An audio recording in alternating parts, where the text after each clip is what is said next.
Hi guys, I know it's been a long time since I recorded or anything like that.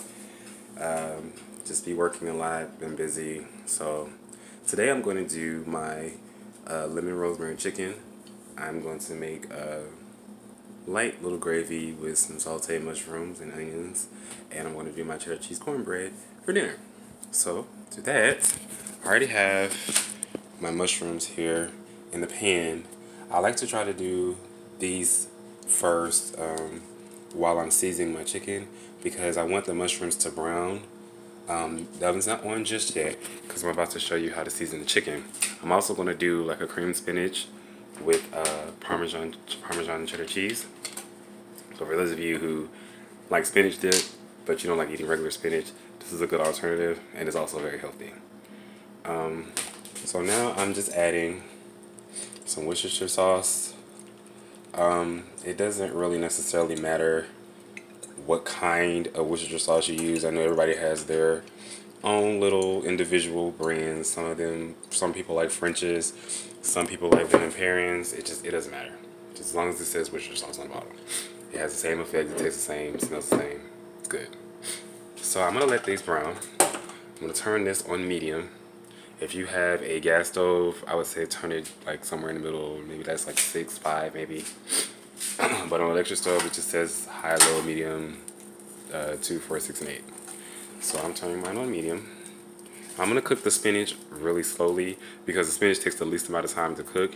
Once the spinach gets hot and it starts to kind of wilt down a little bit, then I'm gonna add the Parmesan cheese. I'm gonna add about a spoonful of sour cream and a spoonful of mayonnaise and some garlic powder. In my mushrooms, I already have some fresh chopped garlic. I like to use fresh garlic because it's a little bit better to me. You know, it's fresh. Anything fresh is better.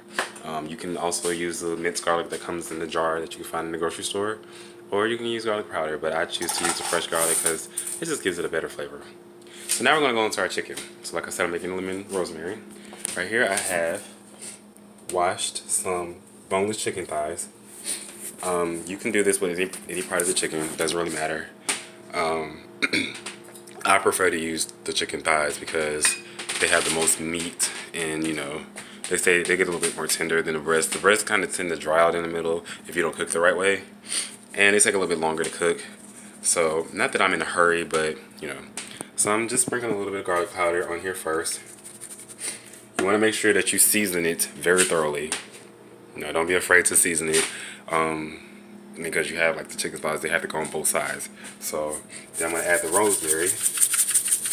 I want to add a good little amount of the rosemary to it because that's one of the primary ingredients in here. So I want to make sure that the flavor really pops.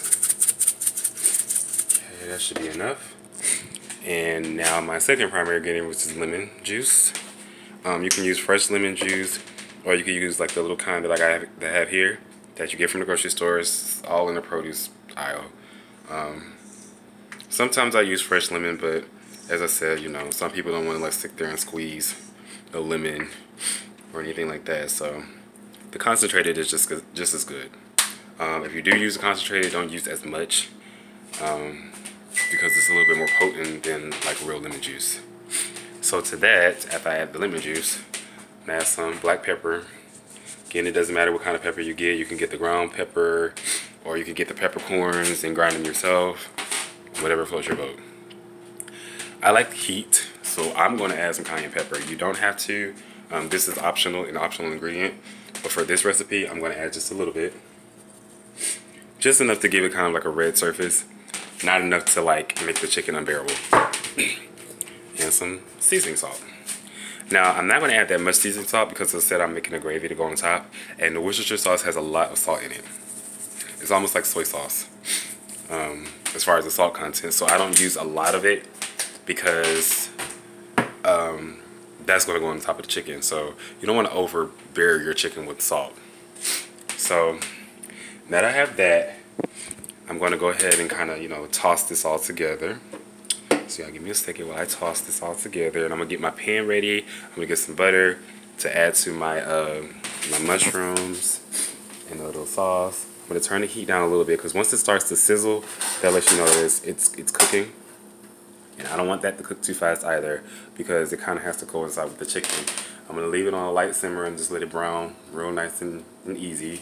That way it doesn't burn. Now, if you're in a hurry and you can do it all at one time, go right ahead. I'm going to toss the chicken and I'll be right back. Okay, so we're back.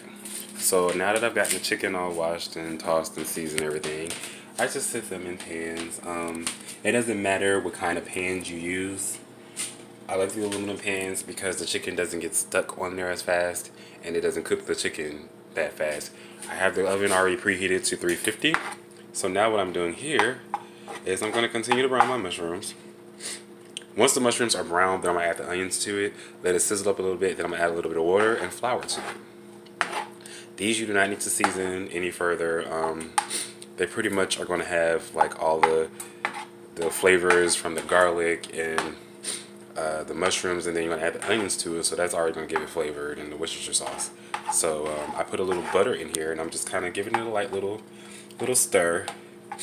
Now, what a lot of people don't know is you're not supposed to let the mushrooms touch each other or overlap, because they don't brown as evenly as they're supposed to. I have this on a low heat just to kind of where the price is, but they're getting kind of brown. And as you can see, the Worcestershire sauce is giving a nice little bubble here. And it smells really good, especially with the garlic, the fresh garlic. If you look, these little bits here, that's the garlic bits. It's just going to make a really nice gravy. Okay. Now, I'm going to rinse my spoon.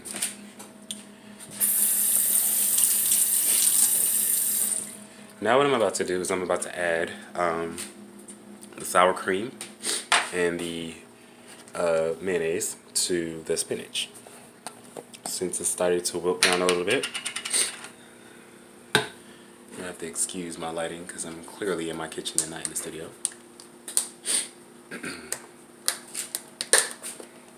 Let's get that open. So I'm just going to get like a spoonful of each. You don't need a lot. You can use fresh garlic. I'm using garlic powder today, just because, you know, I don't have to chop up another clove of garlic. So I'm gonna use garlic powder, which is fine. But if you're using garlic powder, you have to use a decent amount. So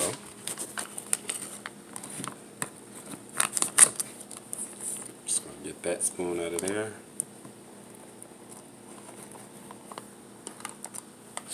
So about this much sour cream. It doesn't have to cover the whole spoon because you don't need a lot. You don't want the whole thing to taste, you know, like sour cream. So a little bit of sour cream.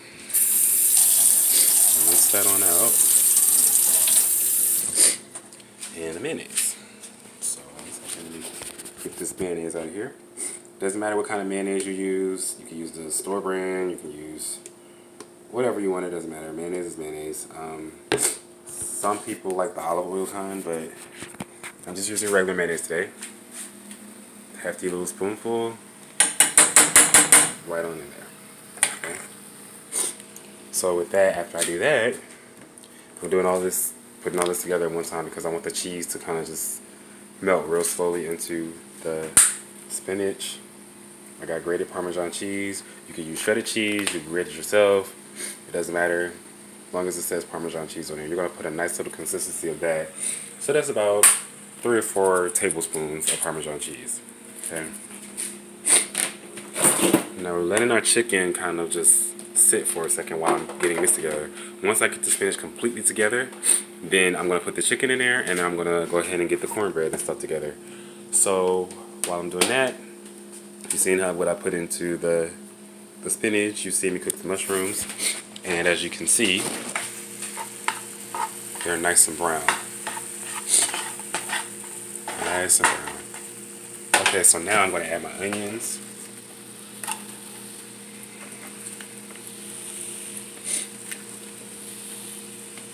Okay. Just my onions. Just stir those around real good. Okay. You got to make sure you stir it because you don't want any of this to burn. Stir it real good. Now I'm going to get a cup. I'm going to add a little bit of water to this. once the onions cook down. So let onions cook down a little bit more. And it smells really, really good. You'll smell all of the flavors that I told you about, the onions, the garlic, and the Worcestershire sauce. Just gonna get a little glass and just add just a little bit of water to it. Like so. That's all you need for right now because I want the onions to completely cook down. They don't have to be sauteed. If you want them sauteed, that's fine, but they don't have to be. They just need to cook down. It's just, you know, it's for the topping. So I'm going to add a little pinch of cheddar cheese to my spinach.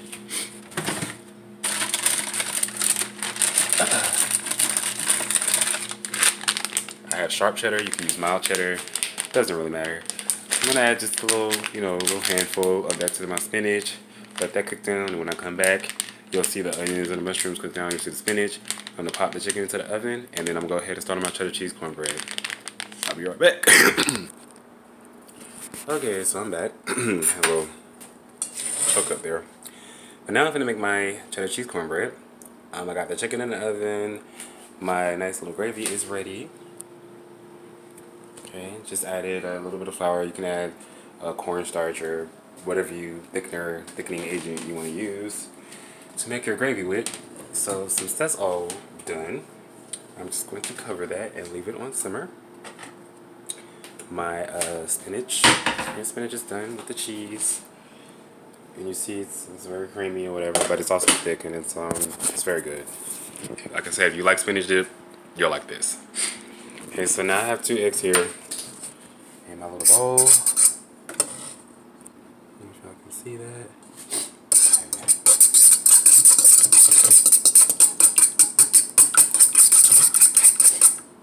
I'm only going to beat the eggs until the yolk is broken.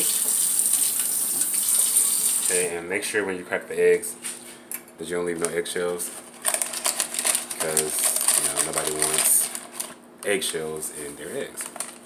So to that, I have my cornmeal. Some people use Jiffy, some people want to be old-fashioned and use flour and cornmeal, whatever you want to use. I'm going to use cornmeal today. Okay, because I like the cornmeal better, especially when you're doing something like this, because it's a little bit more dense. The cornmeal tends to hold a little bit more. I have some milk. You can use whatever kind of milk you want. I use 2% milk. For those people that are lactose intolerant, if you use the lactate milk, it's not going to make a difference. It all still says the same.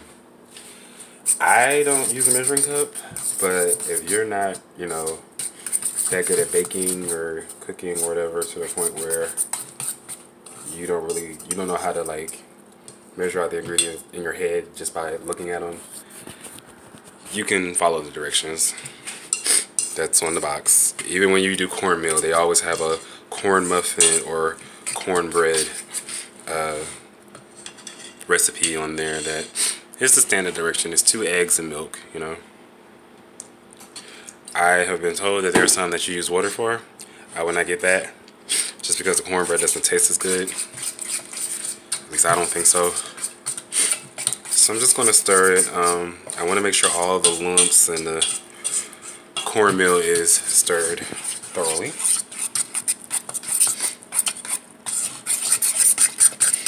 Nice little stir here.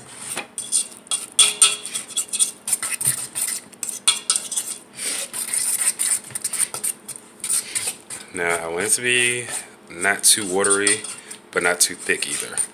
So I'm adding the milk accordingly. So I give it a nice little even little balance. So I'm gonna go over here and get a cup of sugar. Not a cup of sugar, I'm tripping. Teaspoon of sugar. You can use 1